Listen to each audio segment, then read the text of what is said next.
Hi guys, welcome back to my channel. My name is Claire Holliday. I am a writer and aspiring fantasy author, and I have an obsession with books and fantasy worlds. And there is a fantasy series that I talk to everyone else in my life about, but I haven't with you guys yet, which is kind of crazy. And so obviously we're going to be talking about one of the most famous pivotal book series of the 21st century, which is kind of crazy to think about. It has been almost 20 years since the first book came out in 2006. Now that we've had some distance from it, I think it allows us for a more honest introspection about why it blew up the way it did, because it's not abundantly obvious. Hence why so many people love talking about Twilight lately, which is the series, I guess I didn't say it by name. I'm here to talk about Twilight. There's a lot of really good video essays about Twilight, and I'll link a few in the description or pin it in the comments or something. It is a very fun rabbit hole to go down, both with the book series, why it was a cultural phenomenon, the movies, the making of. It is a whole subgenre of YouTube in and of itself. But I want to focus on today why I think Twilight was an act of rebellion, if not a minor one, against what was the cultural zeitgeist or norm at the time. And yes, this choker is an authentic Alice Cullen Hot Topic choker piece, and these are authentic deer teeth. I love Twilight merch like this because there's absolutely no indication that it has anything to do with Twilight the brand, and then they just stuck it on everything and sold it for 20 bucks at Hot Topic. It's so silly.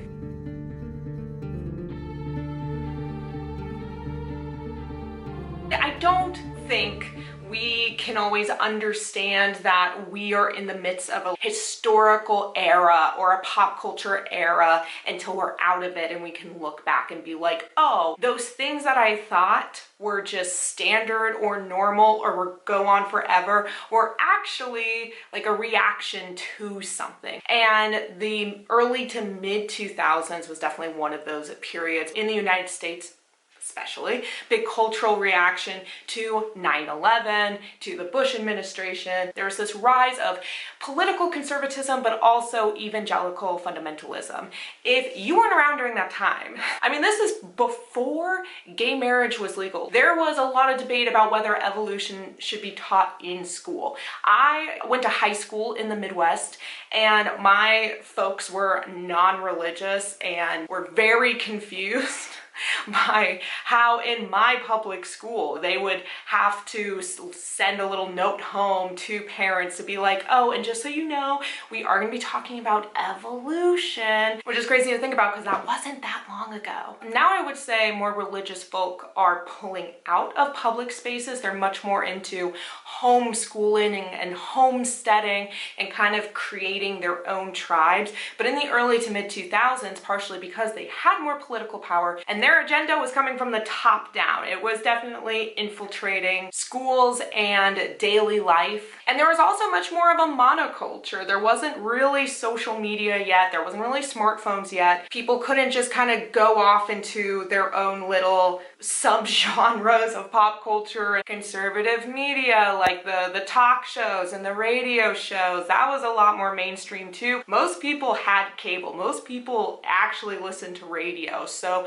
what was considered mainstream was harder to escape. So to me, looking back, I see a lot of women living in this post 9/11 more conservative culture. Purity culture, oh my goodness, actually infiltrated schools. I mean, there wasn't sex ed, it was basically just abstinence. You had these very particular, strict, moral, rigid, cultural, political, religious rules that have kind of infiltrated all parts of life that I think women felt a lot of pressure for. They weren't the only groups. While there was still a push to go to college, Part of that push being the Great Recession and economic downturn post '08, and the idea of being a stay-at-home mom kind of becoming more and more unachievable, and therefore going to college and getting a degree and pursuing a career being more a need than a want. I would say the vast majority of media, and again, this kind of moral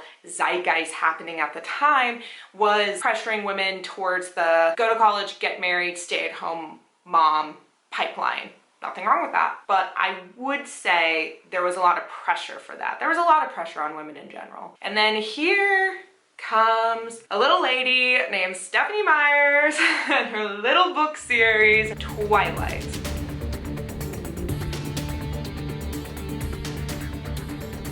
I think part of what has captured people, even people who don't like this series, is because it is universally known and accepted that Twilight is not Shakespeare. It kind of catches people by surprise that it's incredibly simplistic prose, clearly written by an amateur, because Stephenie Meyers has no creative writing degree, never published anything before. She is an amateur writer, and you can tell, yet completely took over the literary world. So how and why did it do that? Because it wasn't for the writing, it wasn't for the plot. To me, it's because almost whether women realize it or not, Twilight allowed for a minor act of mental rebellion against the culture that they had to deal with at the moment. But Claire, how? Thank you for asking. So this is where my very rough notes come into play. How is it an act of rebellion? Well, first and foremost, it's written in first person. The prose are so simple. You're in first person. You're in Bella's head. When I think of other literary works that are written in first person, Lolita is the first one that comes to mind. We are playing around with the first person narrative. We are playing around with voice. He thinks this, but this is clearly what's going on in real life, and they're not matching up, and that's part of what makes it so disturbing but also riveting. You can see the machinations of this evil person. I think what Twilight does that is revolutionary is it's incredibly simplistic amateur prose, strips all of that, and you are just Bella. You are there. You're not trying to dissect this character. Bella's character is secondary to this entire series. It's not really about Bella. It's about inserting the reader into Bella's place. So how do you do that? You strip Bella of too many characteristics, make her absurdly relatable through being pretty vague and opinionless. But by being in first person, by having this experience, the women that are reading it feel like they are making the choices that Bella gets to be making. They get to feel like they're enacting agency. And I do think the idea of having agency, of making choices for yourself, maybe even selfishly, is where a part of that little mental rebellion comes in. So a lot of these female readership as Bella get to make a choice doing whatever they want, no matter how dangerous or scandalous it is, a la dating a vampire. I think it's also incredibly enticing to the readership that these choices that they're making are so impactful, not just for themselves, not just for Edward, but literally everyone else in this world. All of Bella's friends, her family, Jacob, his family, the Cullens, all vampires everywhere are affected by the personal choice, the selfish choice that Bella is making.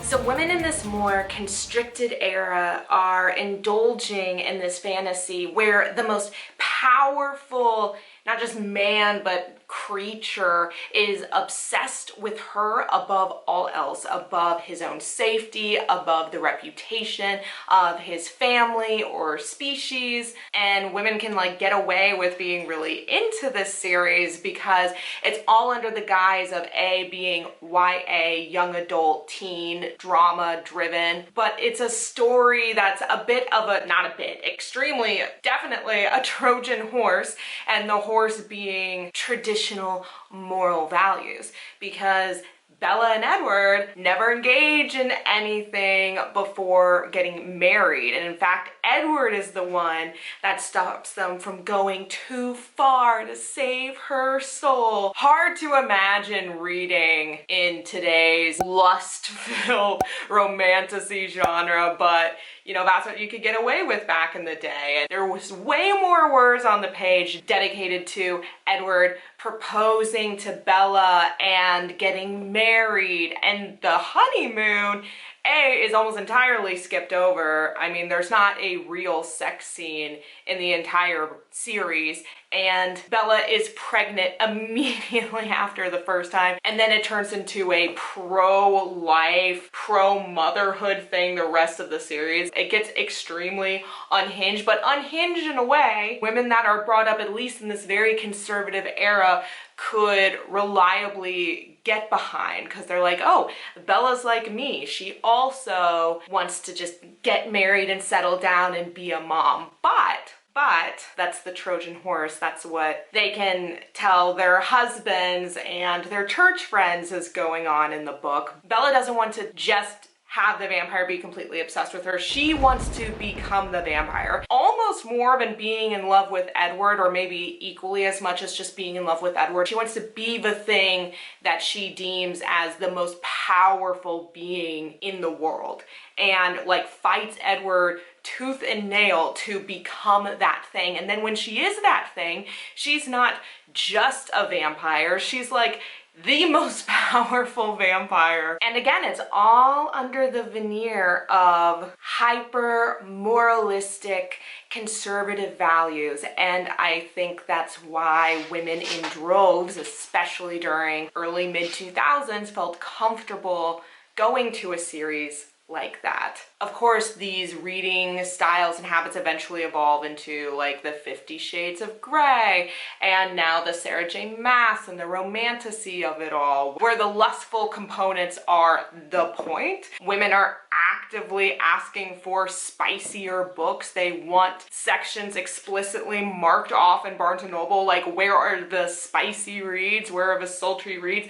We weren't gonna get that in 2006. And even now, I think this demand for things that are so explicit and so spicy and so sexualized are in parts a more explicit act of rebellion against what is now kind of conservative America 2.0. But back in the Twilight days, women, I think, felt, even if just subconsciously, that they had to be a little bit more demure about wanting these things. Editing Claire here, and I just wanted to clarify that the things that I'm referring to is to read about sexuality, especially through the view of a woman, and a woman seeking power in a relationship and her community. Where Twilight took 4 books for a sex scene that ultimately faded to black, and for Bella to finally become the most powerful creature in the room, women nowadays want books where they get to that in like the first act of the first book. On a craft level, I have some feelings about that, but I think it's very much a reaction to the time period we're in now, and women feeling more emboldened to consume media that is more obviously rebellious in nature. Editing Claire here again. I definitely misspoke when I said more rebellious. It can feel a little bit rebellious in the face of a more restrained kind of traditionalist culture that is emerging in some ways right now. But wanting to read smutty books, wanting to read more sexual books, wanting to read books with powerful female leads is not inherently rebellious. It is a totally normal thing to want to read, and everyone should be free to read whatever they want. But going back to Bella actively wanting to become the vampire, we see that basically from the jump, she is willing and wants to give up her humanity to choose love, which is a completely selfish act, as Jacob likes to remind her over and over and over again. You need to hear the truth, Bella. Understand all of your options. But think about it in the context of a culture where women are expected to sacrifice constantly. Sacrifice their careers for their families, or their families for their careers. their bodies and time to become mothers, helpmates to their husbands, moral ambassadors for their community. And Bella, our protagonist, who we feel we can insert ourselves into, is actively choosing to be selfish and to choose romance and to choose power above any of that. Now, of course, by the end of the series, she gets to have her cake and eat it too. Before knowing that, is still choosing to just do something that she wants instead of overtly sacrificing herself for the greater good. But the thing with asking Edward to turn her into a vampire is that she not only gets to be with Edward forever, but she kind of gets to become Edward. So she's not just his wife and his helpmate. She, especially as a new vampire, is stronger than him, faster than him, more powerful than him. She's the one that's kind of in charge. Yes, that makes her a ridiculously overpowered Mary Sue. It's about letting women who maybe never had the opportunity in real life play with the idea of being that powerful, to being the head of the household over their husbands, who get to make selfish choices for themselves. To believe that a young woman has the power to radically change the world and the landscape of not just her and her significant others' lives, but the lives of all her friends, her family. The vampire mafia gets involved. And of course, there's a lot of male-centric fantasies that do this too, Name of the Wind being the most popular one that comes to mind. But those are kind of expected, and I think for a long time, these sort of female-centric ones had to A, come in the form of a romance novel, and B, still hide behind the Trojan horse of conservative family-first morality. But let me know if you are kind of picking up what I'm putting down in the sense of Twilight, if you were also a Twihard. I think this has the potential to be a really fun discussion, so let me know how you feel down in the comments below. I deeply appreciate you guys hanging out with me as long as you have, and I will see you in my next video. Bye.